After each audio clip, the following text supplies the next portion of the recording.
नमस्कार दोस्तों, मैं आर एस गुजर स्वागत करता हूं आपका आपके अपने YouTube channel R S GK tricks में। प्यारे विद्यार्थी, मैं आ चुका हूं फिर भारत के भूगोल को लेकर के आपके समक्ष। जैसा कि आप सभी को पता है, अपन ने हिमालय का भौगोलिक वर्गीकरण पढ़ लिया था। आज अपन जो है हिमालय के प्रादेशिक वर्गीकरण के बारे में बात करेंगे। तो एक बार सभी मित्रगण जुड़ जाइए और जितने भी विद्यार्थी जुड़ चुके हैं क्लास को लाइक करके फटाफट से शेयर कर दीजिए। जिन्होंने अभी तक भी यूट्यूब चैनल को सब्सक्राइब नहीं किया है वो फटाफट से यूट्यूब चैनल को सब्सक्राइब कर ले और बेल आइकन को प्रेस करें, जिससे कि आने वाली सभी वीडियो की नोटिफिकेशन आप तक पहुँच पाए। इसी के साथ मैं शुरू करता हूं आज की अपनी जो चर्चा है।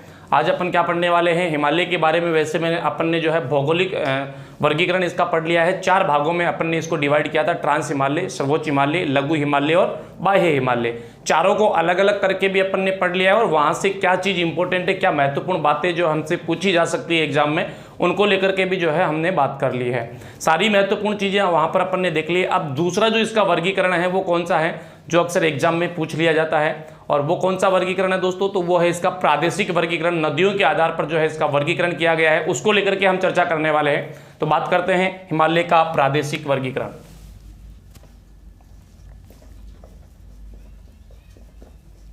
हिमालय का प्रादेशिक वर्गीकरण। प्रादेशिक वर्गीकरण के बारे में अपन बात कर लें, हिमालय के प्रादेशिक वर्गीकरण को लेकर के हम चर्चा कर लें तो नदियों के आधार पर जो है इसका वर्गीकरण किया गया है। कैसे किया गया है देखते हैं थोड़ा सा। तो नदियों के आधार पर जो इसका वर्गीकरण किया गया है दोस्तों हिमालय का, वो कुछ इस प्रकार से किया गया है।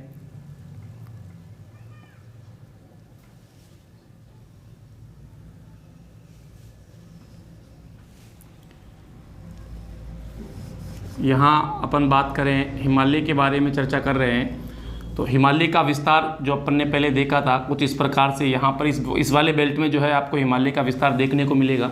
तो यहाँ से एक नदी निकलती है और उस नदी का नाम है सिंधु, जो इस प्रकार से पाकिस्तान में जाती है। यहाँ से एक निकलती है सतलज, और सतलज के बाद में आपकी है काली नदी, नेपाल की तरफ से आती है काली। तिस्ता नदी और फिर इधर से आ जाएगी आपकी ब्रह्मपुत्र नदी। तो ये इन दोनों के बीच का जो हिमालय है उसको किस नाम से जानते हैं, यानी कि सिंधु और सतलज के मध्य का हिमालय, फिर सतलज और काली के मध्य का हिमालय, काली और तिस्ता के मध्य का हिमालय, तिस्ता और ब्रह्मपुत्र के मध्य का हिमालय। इनको किन किन नामों से जो है जाना जाता है उसको लेकर के हम चर्चा करने वाले हैं। तो एक बार फटाफट से बात कर लेते हैं इनके बारे में। देखिए,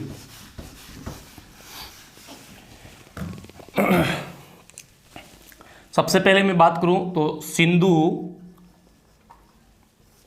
नदी, और इस सिंधु नदी और जो काली नदी है, सिंधु और कौन सी नदी, सॉरी माफी चाहूंगा, सतलज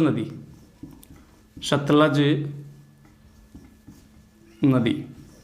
उसके बाद में बात कर लें काली नदी,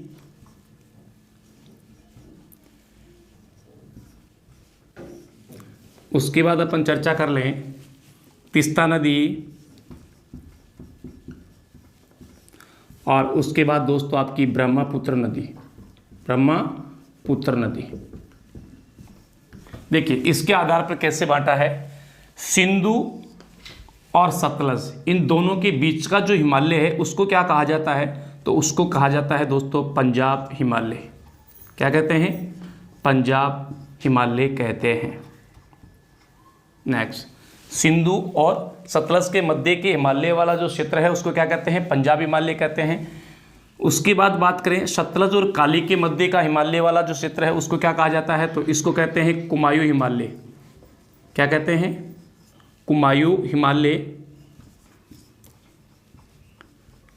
हिमालय। फिर उसके बाद में काली और तिस्ता नदी के मध्य का जो हिमालय है उसको क्या कहते हैं, तो उसको कहते हैं नेपाल हिमालय।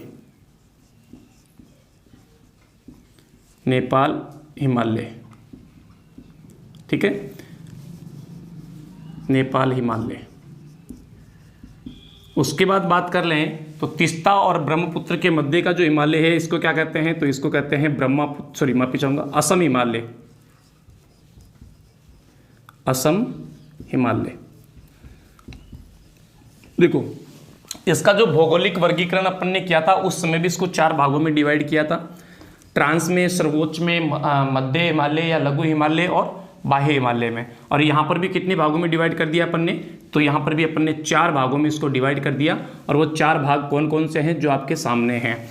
नंबर 1 पर बात करें पंजाब हिमालय, नंबर 2 पर बात करें कुमायूं हिमालय, नंबर 3 पर बात करें नेपाल हिमालय और नंबर 4 पर बात करें तो असम हिमालय।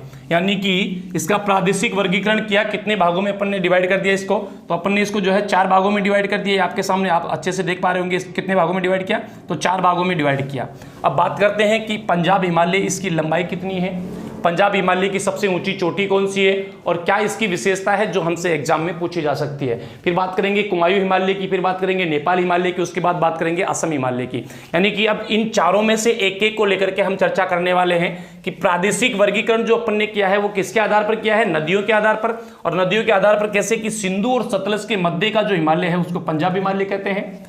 सतलज से लेकर के काली नदी तक के जो हिमालय है लगभग 320 किलोमीटर, इसको कहते हैं कुमायूं हिमालय। और काली नदी से लेकर के तीस्ता नदी 800 किलोमीटर, इसको कहते हैं नेपाल हिमालय।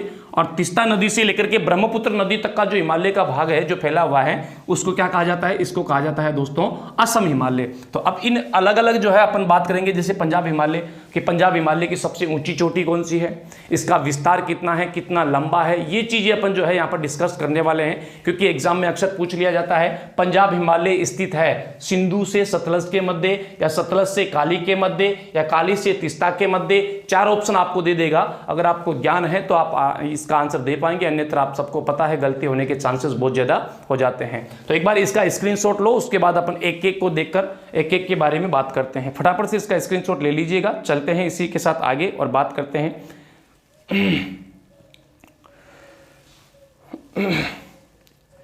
चलिए आगे बात कर लेते हैं दोस्तों। स्क्रीनशॉट ले लिया सभी ने, आगे चलते हैं। चलो अब एक एक के बारे में बात करते हैं। और सबसे पहले हम बात करने वाले हैं यहाँ पर पंजाब हिमालय के बारे में। और पंजाब हिमालय के बारे में बात करें दोस्तों, पंजाब हिमालय सबसे पहले चर्चा करने वाले हैं किसके बारे में, पंजाब हिमालय के बारे में।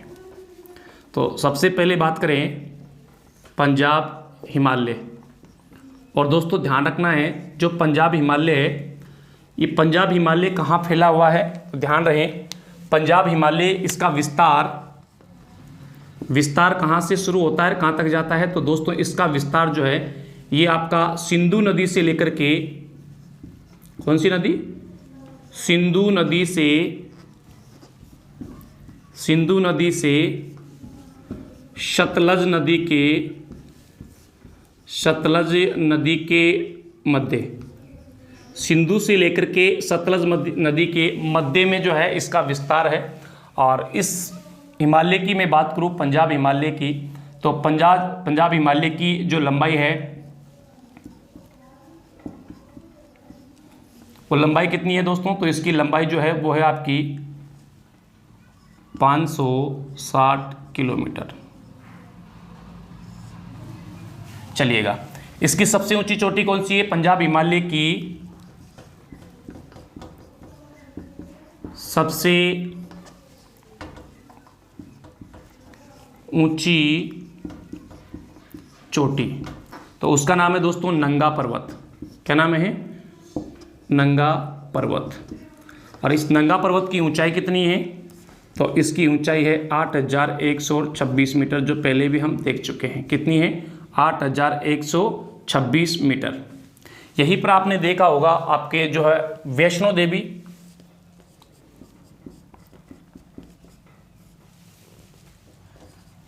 देवी मंदिर जो है वो दोस्तों इसी हिमालय के अंतर्गत आता है। कौन से हिमालय के अंतर्गत, पंजाब हिमालय के अंतर्गत ही आता है। ध्यान रखें किसकी बात कर रहे हैं अपन, हिमालय के प्रादेशिक वर्गीकरण को लेकर के चर्चा कर रहे थे। और हिमालय के प्रादेशिक वर्गीकरण में सबसे पहले अपन ने बात की पंजाब हिमालय के बारे में।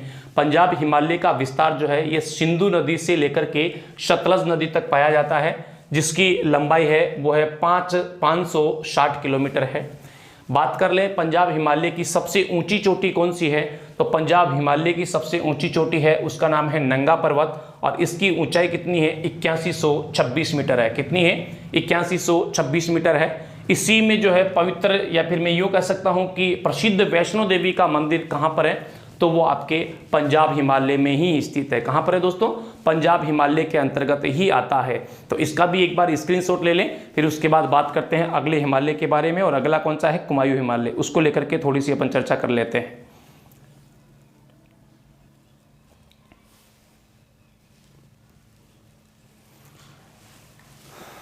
चलिए,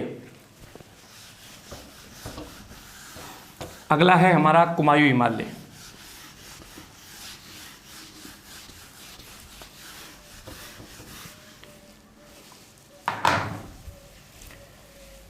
नेक्स्ट है कुमायूं हिमालय।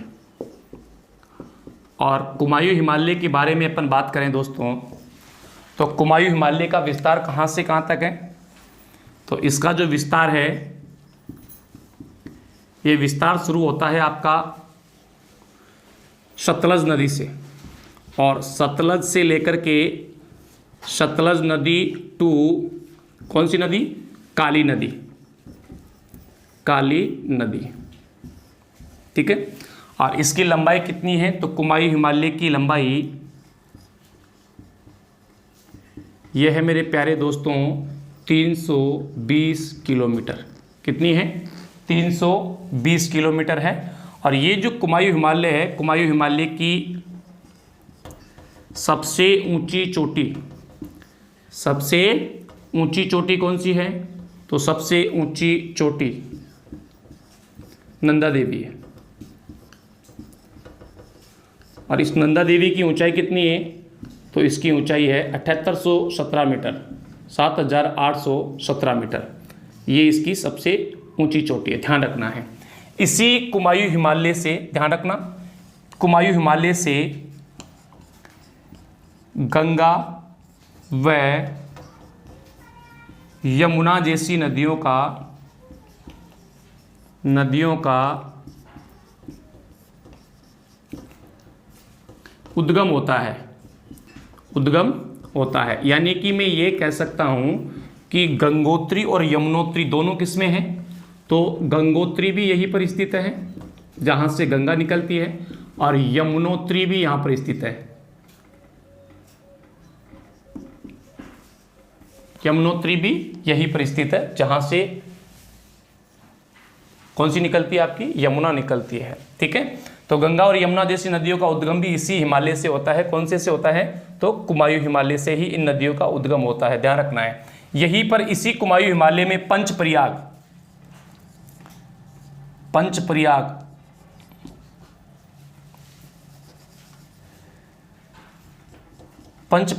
वो यहीं पर बनते हैं। कौन से हिमालय में? कुमायूं हिमालय में। पंचप्रयाग बोले तो इधर लिख देता हूं मैं, पंचप्रयाग ये उत्तराखंड में बनते हैं। और 5 प्रयाग कौन कौन से हैं वो आपको ध्यान में रखना है। विष्णु प्रयाग,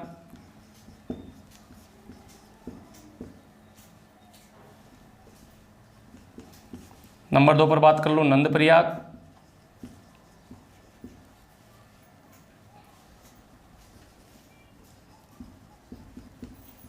नंबर 3 पर अपन बात कर लें कर्ण प्रयाग,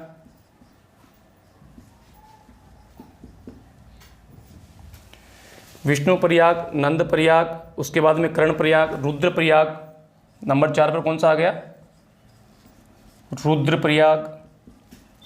और नंबर 5 पर आ गया आपका देव प्रयाग। ये जब नदियां पढ़ेंगे तब अच्छे से समझ में आ जाएगा आपको।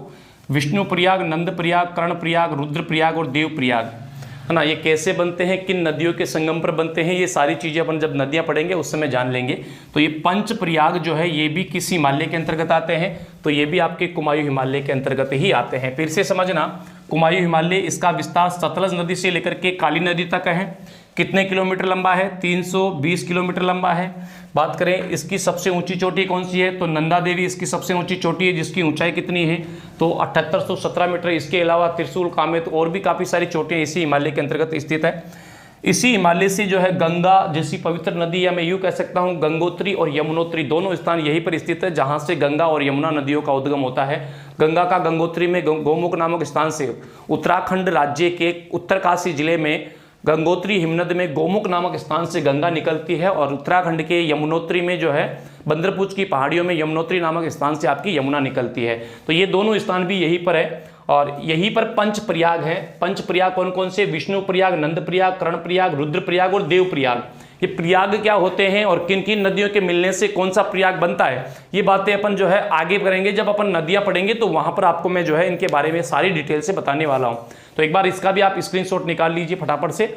उसके बाद अपन चलते हैं और आगे और क्या चीज़ हमें यहाँ से जाननी चाहिए उसके बारे में बात कर लेते हैं। फटाफट से एक बार इसका स्क्रीनशॉट खींच लो सारे के सारे। चलिएगा,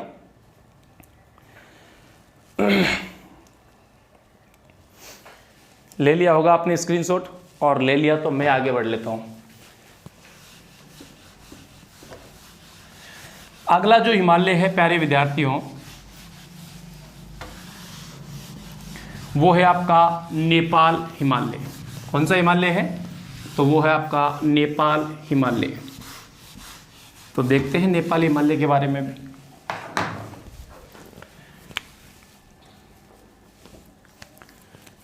मार्कर को भी बुखार हो गया है ना। नेपाल हिमालय, देखिए नेपाल हिमालय की बात कर लें तो इसका विस्तार कहाँ से कहाँ तक है? तो काली नदी से लेकर के कहाँ तक? तीस्ता नदी तक। तीस्ता नदी, यहाँ तक इसका विस्तार है। और इसकी लंबाई कितनी है? तो इसका जो लंबाई है, इसका जो विस्तार है कितने किलोमीटर में पाया जाता है, यानी कि इसकी लंबाई वो है प्यारे विद्यार्थियों 800 किलोमीटर। कितनी है? 800 किलोमीटर है। तो मैं ये कह सकता हूं कि हिमालय का सबसे ऊंचा भाग है। क्या है? ऊंचा भाग है, तथा सबसे लंबा भाग है, तथा सबसे लंबा भाग। क्योंकि जो हमारा पंजाब हिमालय है वो 560 में है ना। कुमायूं हिमालय 320 में है, और आपका असम हिमालय जो है वो 720 में है। तो सबसे ज़्यादा तो कौन रह गया? सबसे ज़्यादा 800 इसी का रह गया। तो सबसे लंबा भी यही है और सबसे ऊंचा भी यही है, क्योंकि इसी नेपाल हिमालय में, नेपाल हिमालय की सबसे ऊंची चोटी कौन सी है? तो नेपाल हिमालय की सबसे ऊंची चोटी, सबसे ऊंची चोटी कौन सी है? तो नेपाल हिमालय की सबसे ऊंची चोटी जो है वो है माउंट एवरेस्ट। Mount Everest. और माउंट एवरेस्ट कहाँ पर है? सब जानते हैं, नेपाल में है। 8,848 मीटर ऊंची है, जिसको चीन में चोमालुंगमा कहा जाता है, और नेपाल में सागर माता के नाम से इसको जानते हैं। इसकी किसने खोज की थी? सर जॉर्ज माउंट एवरेस्ट ने जो है इसकी खोज की थी। भारतीय सर्वेक्षण विभाग का अधिकारी हुआ करता था। तो ये बातें जब अपन ने हिमालय पढ़ा था उस समय भौगोलिक वर्गीकरण के अंतर्गत मैंने आपको पढ़ा दी थी, ठीक है। और बात करें नेपाल हिमालय की दूसरी सबसे ऊंची चोटी की, नेपाल हिमालय की दूसरी सबसे ऊंची चोटी, दूसरी सबसे ऊंची चोटी कौन सी है? तो दूसरी सबसे ऊंची चोटी जो है वो है प्यारे विद्यार्थियों कंचनजंगा। कौन सी है? कंचनजंगा। और ये कंचनजंगा जो चोटी है ये कहाँ पर है? ये सिक्किम में है, जो पहले मैं पढ़ा चुका हूँ आपको, सिक्किम में है। कंचनजंगा कहाँ पर है दोस्तों? कंचनजंगा सिक्किम में है। इसके बारे में आपको अच्छे से ध्यान में रखना है।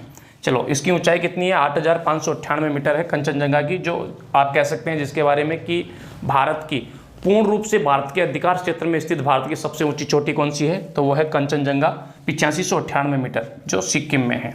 तो ये दूसरी सबसे ऊंची चोटी है। यानी कि नेपाल हिमालय के संदर्भ में अपने को क्या क्या ध्यान में रखना है?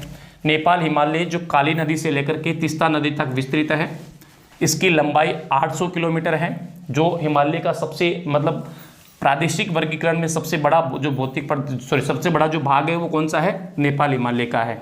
और ये बड़ा ही नहीं, सबसे ऊंचा भाग भी यही है। सबसे लंबा और सबसे ऊंचा भाग कौन सा है? नेपाल हिमालय वाला है।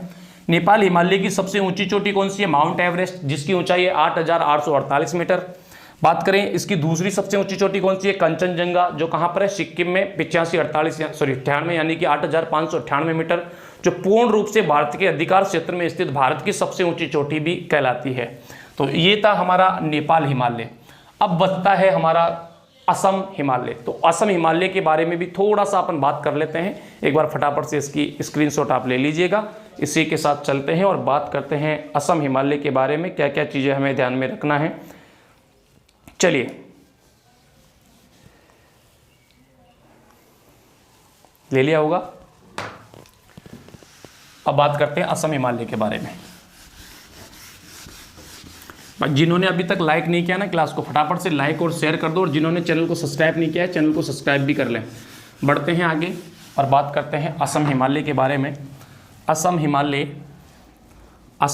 का विस्तार कहाँ से शुरू होता है, कहाँ तक जाता है? असम हिमालय। तो दोस्तों असम हिमालय का विस्तार शुरू होता है, वो होता है तीस्ता नदी से।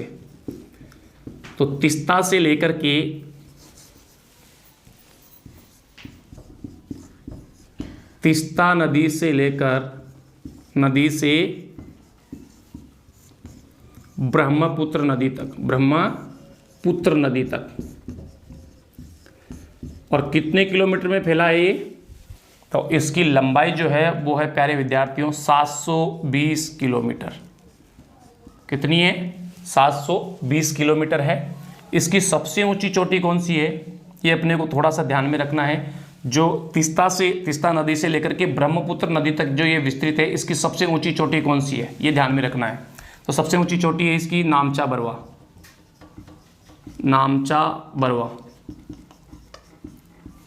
और इसकी ऊंचाई कितनी है? 7,784 मीटर।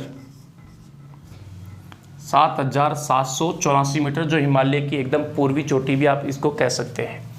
तो असम हिमालय की हम बात कर रहे थे, और असम हिमालय के संदर्भ में बात करें, लंबाई कितनी है? लंबाई है दोस्तों 720 किलोमीटर, जो तीस्ता नदी से लेकर के ब्रह्मपुत्र नदी तक विस्तृत है। जिसकी सबसे ऊंची चोटी है वो है नामचा बरवा, जिसकी ऊंचाई है 7,784 मीटर। और एक चीज़ ये भी ध्यान रखना है, हिमालय का दूसरा यानी कि नेपाल हिमालय के बाद दूसरा सबसे ऊंचा भाग है। दूसरा सबसे ऊंचा भाग वो कौन सा है? वो आपका असम हिमालय है। तो ये भी थोड़ा सा आपको ध्यान में रखना है।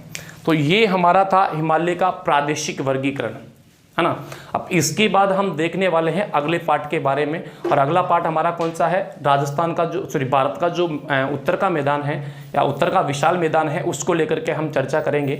तो जिन्होंने आपको ये क्लास कैसी लगी, जिन्होंने जो है इसको ज़्यादा से ज़्यादा क्लास को शेयर भी करना है, और जिन्होंने क्लास देखी है एक बार कमेंट करके जरूर बताएंगे कि आपको ये क्लास कैसी लगी। इसी के साथ अब मैं लेना चाहूँगा आपसे विदा। आज के लिए इतना ही बहुत है, मिलते हैं फिर ब्रेक के बाद। नमस्कार, राम राम सब।